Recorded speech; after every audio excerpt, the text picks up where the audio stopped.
Hello students, तो अब हम लोग शुरू करने वाले हैं साइंस चैप्टर 2 भोजन में क्या क्या आता है। चैप्टर 1 आप सभी पढ़ चुके हैं और ये जो चैप्टर है क्लास 6 साइंस की बुक का है। तो चलिए, और बीपीएससी टीआरई 4 के लिए बहुत ही ज़्यादा इंपॉर्टेंट है, क्योंकि आप देख सकते हो कि क्वेश्चंस कहाँ से आए हुए हैं।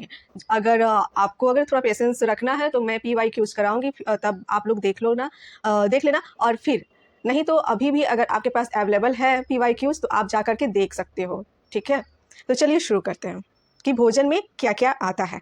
चैप्टर का नाम है हम सभी रोज भोजन में अलग अलग तरह के पके हुए खाद्य पदार्थ लेते हैं, जैसे कभी रोटी, भात, दाल, सब्जी, सत्तू, अचार, कभी खिचड़ी, बैंगन का भरता इत्यादि लेते हैं। भोजन में अनेक प्रकार के पके खाद्य पदार्थ के साथ कच्चे खाद्य पदार्थ के रूप में मूली, गाजर, टमाटर तथा अन्य हरी सब्जियों को सलाद के रूप में लेते हैं। सभी खाद्य पदार्थ से स्वादिष्ट भोजन या व्यंजन तैयार होता है तथा खाने से हमारी भूख मिटती है। खाने में यदि एक ही खाद्य पदार्थ से पके भोजन या बहुत कम भोजन करें तो क्या हमें ताकत एवं स्फूर्ति मिल सकेगी? बताइए, क्या यह संभव है? यहाँ पे आप देख सकते हो कि ये चार्ट है, और ये जो बिहार राज्य के जो क्षेत्र है उस क्षेत्र में अन्न का व्यंजन, दाल, सब्जी और जो भी है कि वहाँ पे क्या क्या खाए जाते हैं उसके अकॉर्डिंग इसको सजाना है। ठीक है,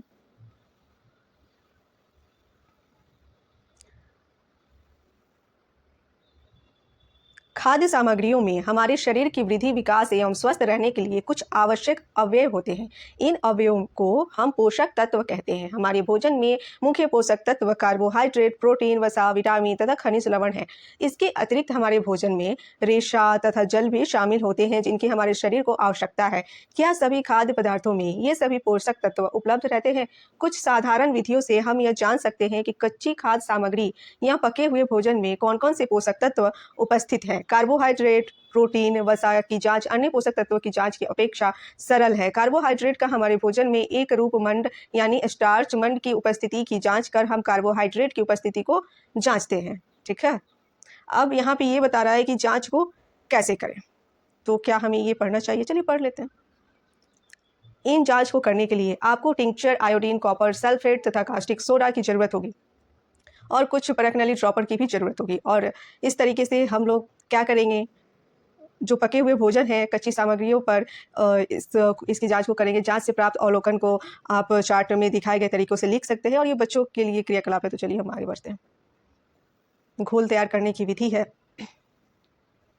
चलिए,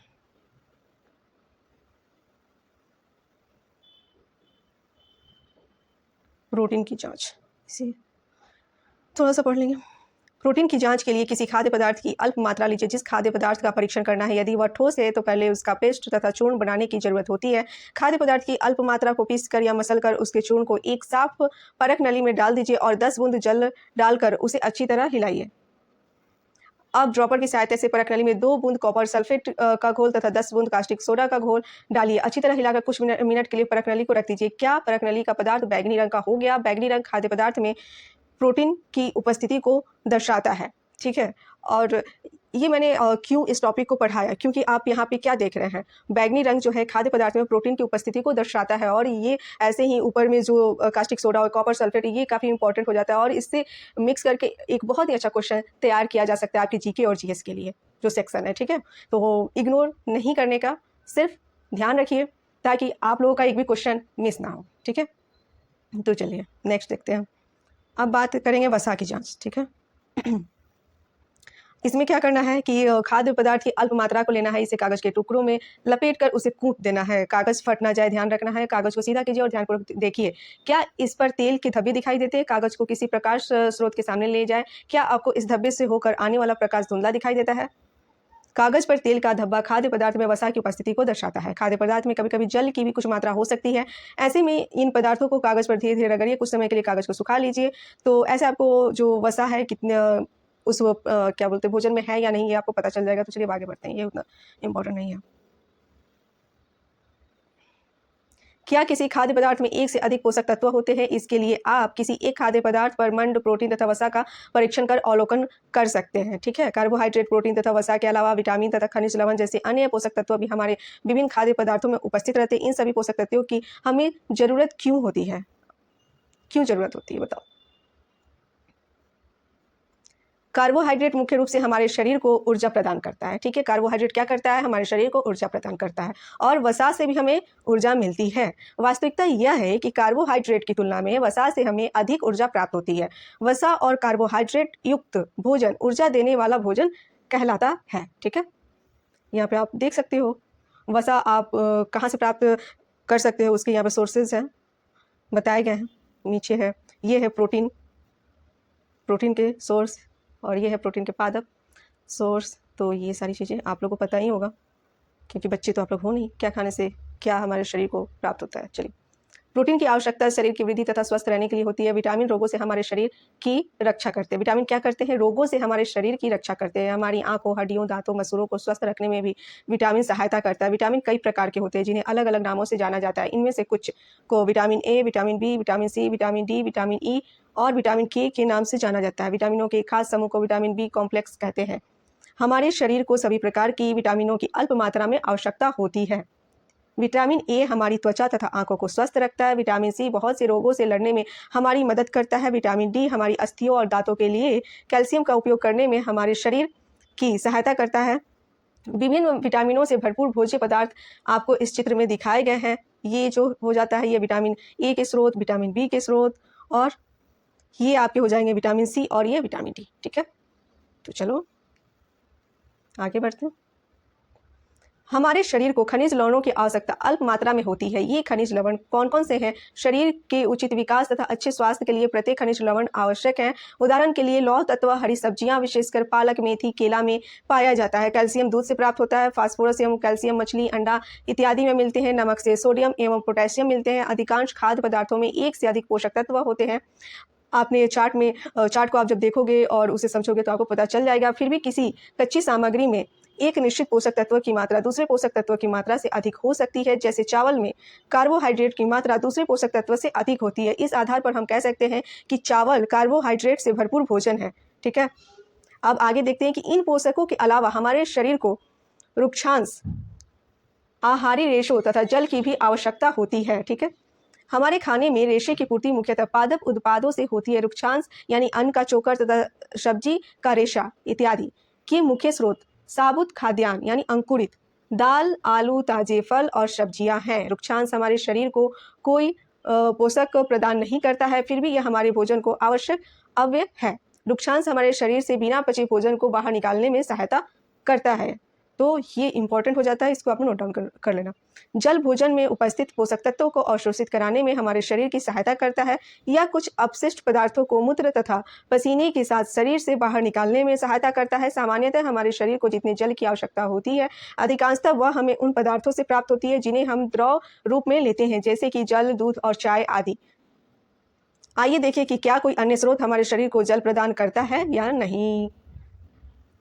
टमाटर अथवा नींबू जैसा कोई एक फल लीजिए, इसे छोटे छोटे हिस्सों में काट कर हथेली पर लीजिए। क्या ऐसा करते समय आपके हाथ गीले होते हैं? जब भी आपके घर में कोई फल या सब्जी को काटा, छीला या मसला जाता है, तब ध्यानपूर्वक उसका निरीक्षण कीजिए। क्या ऐसा करते समय आपको किसी ऐसे ताजे फल या सब्जी के बारे में पता चलता है जिसमें पानी की मात्रा नहीं होती है? हम देखते हैं कि खाद्य पदार्थों में जल होता है। कुछ सीमा तक हमारे शरीर के लिए आवश्यक जल की पूर्ति इस जल से भी होती है। इसके अतिरिक्त कई खाद्य पदार्थ को जल के साथ पकाते हैं या पकाते समय उसमें जल डालते हैं। ठीक है, अब जानेंगे संतुलित आहार। ठीक है, सामान्यतः पूरे दिन में जो कुछ भी हम खाते हैं उसे आहार कहते हैं। ठीक है, हमारे शरीर की वृद्धि और अच्छे स्वास्थ्य को बनाए रखने के लिए हमारे आहार में वे सभी पोषक तत्व उचित मात्रा में होने चाहिए जिनकी हमारे शरीर को आवश्यकता है। कोई भी पोषक तत्व ना ज्यादा हो और ना बहुत कम हो। हमारे आहार में पर्याप्त मात्रा में रुक्षांश तथा जल भी होना चाहिए। इस प्रकार के आहार को संतुलित आहार कहते हैं।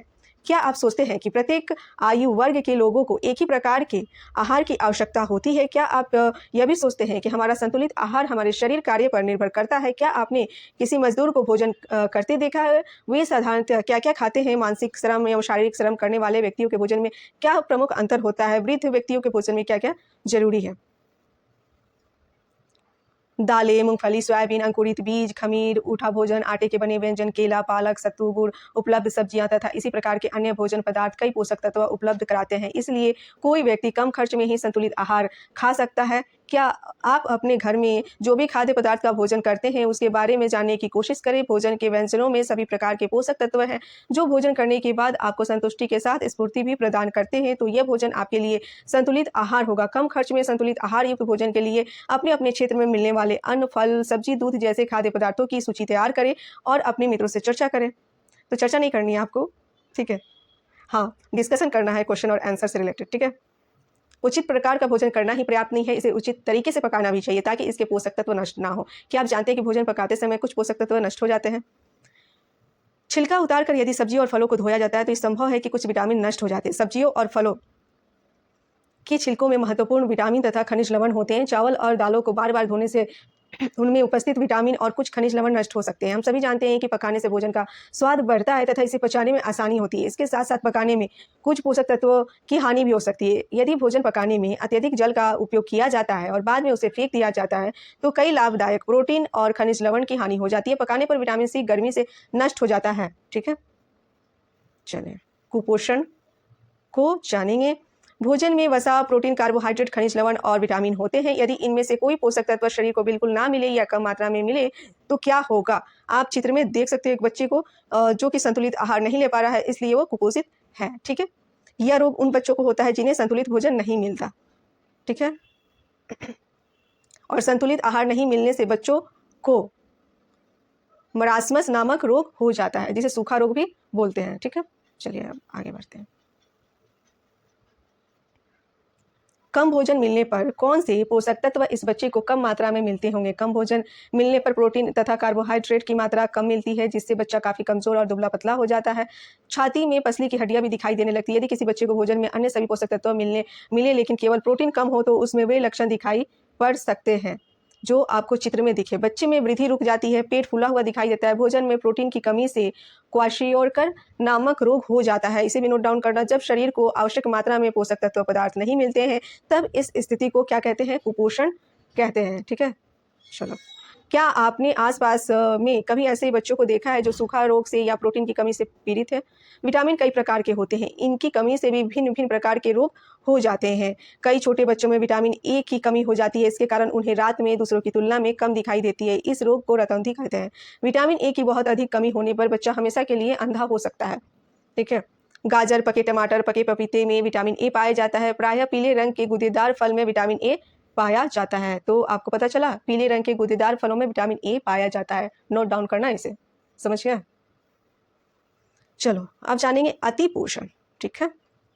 जमीला ने सोचा कि हर समय वसा युक्त भोजन सर्वोत्तम भोजन है। एक कटोरी कार्बोहाइड्रेट युक्त भोजन की अपेक्षा एक कटोरी वसा युक्त भोजन अधिक ऊर्जा देगा। अतः उसने तली हुई चीजें, समोसा, पूरी, मलाई, रबड़ी, पेड़ा आदि प्रचुर वसा युक्त भोजन ही खाया और इसके अलावा कुछ नहीं खाया। क्या आप सोचते हैं कि वह ठीक था? निसंदेह नहीं। इतनी अधिक वसा युक्त भोजन खाना हमारे लिए बहुत हानिकारक हो सकता है। हमारे भोजन में वसा की मात्रा अत्यधिक मोटापे का कारण बनती है। अभावजन्य रोग, ठीक है, इसे जानते हैं। एक व्यक्ति खाने के लिए पर्याप्त भोजन पा रहा है लेकिन कभी कभी उसके भोजन में किसी विशेष पोषक तत्व की कमी हो जाती है। यदि यह कमी लंबी अवधि तक रहती है तो वह व्यक्ति उसके अभाव से ग्रसित हो सकता है। एक या अधिक पोषक तत्वों का अभाव हमारे शरीर में रोग और विकृतियां उत्पन्न कर सकते हैं। वे रोग जो लंबी अवधि तक पोषक तत्वों के अभाव के कारण होते हैं उन्हें अभावजन्य रोग कहते हैं, ठीक है। यदि कोई व्यक्ति अपने भोजन में पर्याप्त प्रोटीन नहीं ले रहा है तो उससे रोग हो सकते हैं, जैसे वृद्धि में रुकावट होना, चेहरे पर सूजन, बालों के रंग का उड़ना, त्वचा की बीमारियां और पेचिस आदि। यदि प्रोटीन तथा कार्बोहाइड्रेट दोनों ही किसी व्यक्ति के आहार से एक लंबे समय तक अनुपस्थित रहे तो उसकी वृद्धि पूरी तरह से अवरुद्ध हो जाएगी। ऐसा व्यक्ति बहुत दुबला पतला हो जाएगा। वह इतना दुर्बल हो जाएगा कि चलने में भी असमर्थ होगा। विभिन्न विटामिनों और खनिज लवणों के अभाव से विभिन्न रोग अथवा विकृतियां हो सकती है। इनमें से कुछ को चार्ट में आप देख सकते हैं। संतुलित आहार लेने के सभी अभावजन्य रोगों की रोकथाम भी की जा सकती है। ये आप चार्ट देखो और यहाँ से क्वेश्चंस भर भर के आते हैं, मतलब आते हैं, ठीक है। तो विटामिन ए की अगर कमी हो तो कौन सी बीमारी होगी? रतौंधी होगी। कमजोर दृष्टि और इसके लक्षण क्या होते हैं उसे भी जान लेते हैं। अंधेरे में कम दिखाई देना, कभी कभी पूरी तरह से दिखाई नहीं देना। विटामिन बी, बेरी और ये जो है दुर्बल पेशियां और काम करने की ऊर्जा में कमी। विटामिन सी, स्कर्वी, मसूरों से खून निकलना, घाव भरने में अधिक समय का लगना। विटामिन डी, रिकेटस, और इसमें क्या होता है? अस्थियों का मुलायम होकर मुड़ जाना। अब कैल्शियम की कमी से क्या होगा? अस्थि और दंत क्षय, कमजोर अस्थियां और दंत क्षय। आयोडीन आयोडीन की कमी से घेंघा रोग होता है और गले की ग्रंथियों का फूल जाना। बच्चों में अगर आयोडीन की कमी होती है तो मानसिक विकलांगता भी आ सकती है। आयरन की कमी से अल्प रक्तता, ठीक है, कमजोरी और रक्त की कमी। दूषित भोजन क्या है? हमने देखा है घरों में खाने के सभी सामान ढककर रखे जाते हैं, पीने का पानी भी ढककर रखा जाता है। माता पिता शिक्षक गंदे हाथों से खाने या खाद्य सामग्री को छूने और बाजार की खुली वस्तुओं को खाने से मना करते हैं। क्या आपने विचार किया कि ऐसा क्यों? और सब्जी बनाने से पहले धोते हैं तथा भोजन ये उतना कुछ इम्पोर्टेंट है नहीं, तो चलो ये चलते हैं।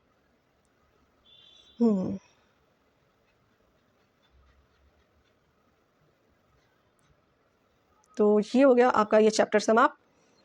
तो चलिए और अगले चैप्टर में हम मिलते हैं। और जैसा कि अब एक और नई सीरीज की शुरुआत मैं करने जा रही हूँ, प्रीवियस ईयर की किसी भी एग्जाम्स के क्वेश्चन पेपर को सॉल्व कराना। बहुत जल्द उसका वीडियो अपलोड होगा इस चैनल पे। अपडेट चैनल के साथ जुड़े रहिए और अपडेट रहा कीजिए, ठीक है। और चैनल को लाइक शेयर सब्सक्राइब करना, और जैसे जैसे सब्सक्राइबर्स बढ़ेंगे वैसे वैसे और भी बहुत सारी चीज़ें मैं प्रोवाइड कराऊंगी। चलो।